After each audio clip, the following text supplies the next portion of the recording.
ಅಜೀವಸ್ of Karnataka ವಿಶೇಷ ಕಾರ್ಯಕ್ರಮಕ್ಕೆ ಸ್ವಾಗತ. ನಾನು ಕುಸುಮ.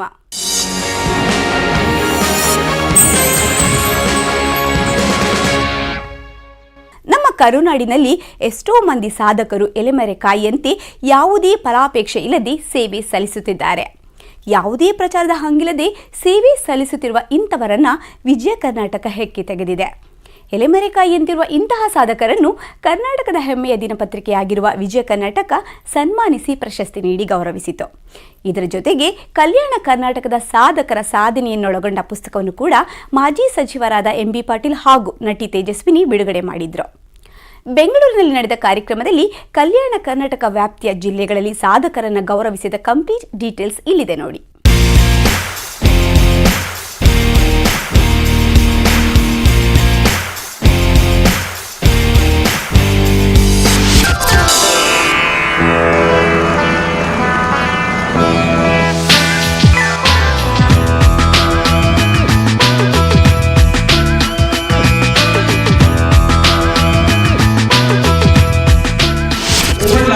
Years, this is the 11th such event we are doing,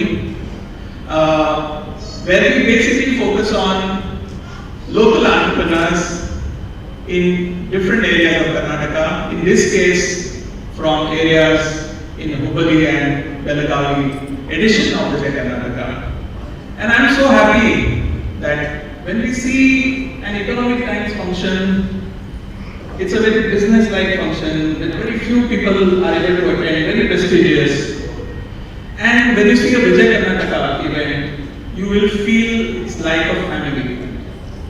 So the same group, Times Group, is able to do two functions very, very differently. Because the achievers of Karnataka, people who have created new industries, businesses, social organizations from bottom up, I think family plays a very big role. So I'm very happy and congratulations to all the achievers in advance. And we look forward to seeing the story of all of you in the coffee table book, which we are going to unveil today. So thank you and all the best. Vijaya Karnataka ಪತ್ರಿಕೆ ತನ್ನ ವಿಭಿನ್ನವಾದಂತಹ ಕಾರ್ಯಶೈಲಿಯ ಮೂಲಕ ಹೊಸ ಹಾದಿಯನ್ನು ಕಂಡುಕೊಳ್ಳೋದ್ರ ಮೂಲಕ 8 ಈ ರೀತಿಯಾದಂತಹ ಸರಣಿ ಸಾಧಕರನ್ನ ಪರಿಚಯಿಸುವಂತಹ, ಸಾಧಕರನ್ನ ಗೌರವಿಸುವಂತಹ ಕೆಲಸವನ್ನ ನಾವು ಮಾಡಿದ್ದೀವಿ. ಉತ್ತರ ಕರ್ನಾಟಕ ಭಾಗದಲ್ಲಿ ಹಿಂದುಳಿದಂತಹ ಭಾಗ, ಅಭಿವೃದ್ಧಿ ವಂಚಿತವಾದಂತಹ ಜಿಲ್ಲೆಗಳು ಅಂತ ಕರೆಸಿಕೊಂಡಿರುವಂತಹ ಉತ್ತರ ಕರ್ನಾಟಕದಲ್ಲೂ ಕೂಡ ಮಾದರಿಯಾದಂತಹ ವಿಶೇಷವಾದಂತಹ ಸಾಧಕರಿದ್ದಾರೆ ಅನ್ನುವಂಥದ್ದನ್ನ 2 ಈ ರೀತಿಯ ಸಾಧಕರ ಸನ್ಮಾನದ ಸರಣಿ ಕಾರ್ಯಕ್ರಮವನ್ನು ಮಾಡೋದ್ರ ಮೂಲಕ ನಾವು ತೋರಿಸಿಕೊಟ್ಟಿದ್ದೇವೆ.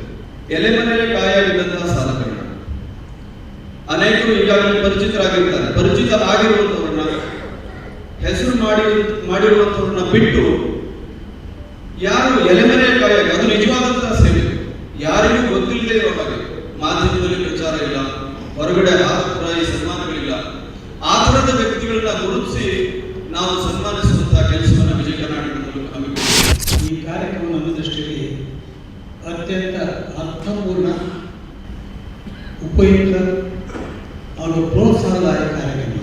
ಯಾರು ಗುರುತಿಸಲ್ಪಡದಂಥವ್ರನ್ನ, ಎಲೆಮನೆಯಲ್ಲಿರ್ತಕ್ಕಂಥವ್ರನ್ನ, ಅಂಥವ್ರನ್ನ ಗುರುತಿಸಿ ಇಡೀ ಕರ್ನಾಟಕದಲ್ಲಿ ಬೇರೆ ಬೇರೆ ಕ್ಷೇತ್ರಗಳಲ್ಲಿ ಸಾಧನೆ ಮಾಡಿದವರಿಗೆ ಗುರುತಿಸಿ ಅವರಿಗೆ ಸನ್ಮಾನ ಮಾಡ್ತೀವಿ ಅಂತ ಹೇಳಿದರು.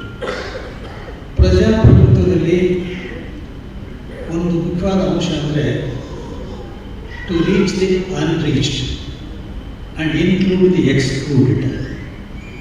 ಯಾರನ್ನ ಮುಟ್ಟಿಲ್ಲ ಅವ್ರನ್ನ ಮುಟ್ಟಿ, ಯಾರು ಹೊರಗಿದ್ದಾರೆ ಅವನ್ನ ಮೇನ್ ಸಿಸ್ಟಮ್ಗೆ ಒಳಗೆ ತೆಗೆದುಕೊಳ್ಳಿ. ಹುಟ್ಟಿನ ಒಬ್ಬರು ಭಾಗ್ಯಶೀಲಿ ಆಗ್ಬೋದು, ಅದಕ್ಕೆ ಯಾರು ಕಷ್ಟಪಡಬೇಕಾಗಿದೆ. ಆದರೆ ಹುಟ್ಟಿನಿಂದ ಭಾಗ್ಯಶಾಲಿ ಅವರು ಕೂಡ ಕರ್ಮದಿಂದ ಮಾತ್ರ ಮಹಾನಾಗಕ್ಕೆ ಸಾಧ್ಯ.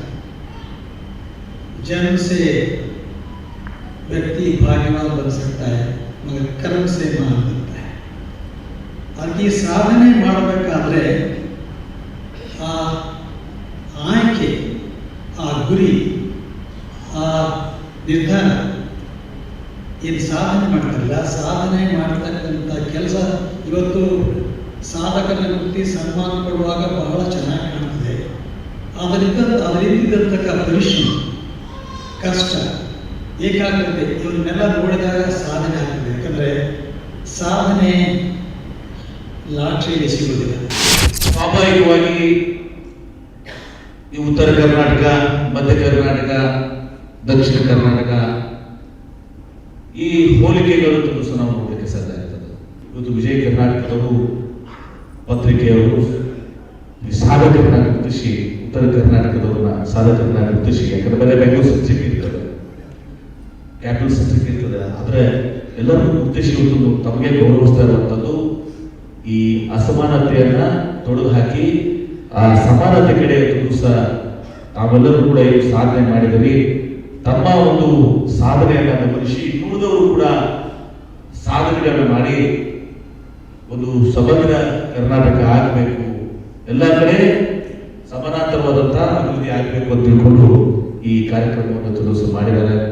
ಇದಕ್ಕೆ ನಾನು ಮತ್ತೊಮ್ಮೆ ಅವರಿಗೆ ಅಭಿನಂದಿಸಿ, ನಾವು ಸಾಧಕರು ನಮ್ಮೆಲ್ಲರಿಗೂ ಕೂಡ ನಾನು ಮುಂಚಿತವಾಗಿ ತಮಗೆ ನಾನು ಅಭಿನಂದನೆಗಳನ್ನು ಸಲ್ಲಿಸ್ತೇನೆ. ಮತ್ತು ಶಿವರಾಜ್ ಭಟ್ ಸಾಹೇಬರಿಗೆ ಸಾಧನೆ ಜೊತೆಗೆ ಆ ಸಾಧಕರ ಹಿಂದೆ ಏನು ಇರ್ತಾರೆ, ಪೋಷಕರು, ತಾಯಿ, ತಂದೆ, ಸಹೋದರ, ಸಹೋದರಿ ಯಾರೇ ಇರ್ತಾರೆ ಅವರ ಪಾತ್ರ ಕೂಡ ಬಹಳ ಮುಖ್ಯವಾಗಿದೆ ದೋಸ್ತ. ಅವರು ಕೂಡ ದೋಸ್ತ ನಾನು ನನ್ನ ಗೌರವಗಳನ್ನ, ನನ್ನ ಅಭಿನಂದನೆಗಳನ್ನ ಸಲ್ಲಿಸುವ ಮುಖಾಂತರ ಇವತ್ತು ಬಹಳಷ್ಟು ಒಂದು ಪೊಟೆನ್ಷಿಯಲ್ ಉತ್ತರ ಕರ್ನಾಟಕದಲ್ಲಿದೆ. ಮುಂದೆ ಇನ್ನೂ ಹೆಚ್ಚಿನ ರೀತಿ ಇರುವುದು ಸಹ ಎಲ್ಲರೂ ಕೂಡ ಬೇರೆಯವರಿಗೆ ಪ್ರೇರಣೆ ಆಗಲಿ ಅಂತ ಮಾತನ್ನ ಈ ಸಂದರ್ಭದಲ್ಲಿ ಆ ಉದ್ದೇಶ ಇಟ್ಟುಕೊಂಡು ವಿಜಯ ಕರ್ನಾಟಕ ಮಾಡಿದೆ. ಹೆಚ್ಚಿಗೆ ಹಾಕಿಕೊಂಡು ಈ ಉತ್ತರ ಕರ್ನಾಟಕ ಅಭಿವೃದ್ಧಿಗೆ ತಮ್ಮದೇ ಆದಂಥ ಒಂದು ಕೊಡುಗೆಯನ್ನು, ಪಾತ್ರವನ್ನು ವಿಜಯ ಕರ್ನಾಟಕ ಪತ್ರಿಕೆ ವಹಿಸಲಿ ಅಂತ ಶುಭವನ್ನು ಹಾರೈಸಿ ನನ್ನ ಮಾತಿಗೆ ಮುಗಿಸ್ತಾರೆ.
ಕರ್ನಾಟಕದ ಹೆಮ್ಮೆಯ ಸಾಧಕರನ್ನ ಸನ್ಮಾನಿಸಿದ ಕಾರ್ಯಕ್ರಮ ಮುಂದುವರಿಯಿತು ಸಣ್ಣ ವಿರಾಮದ ನಂತರ.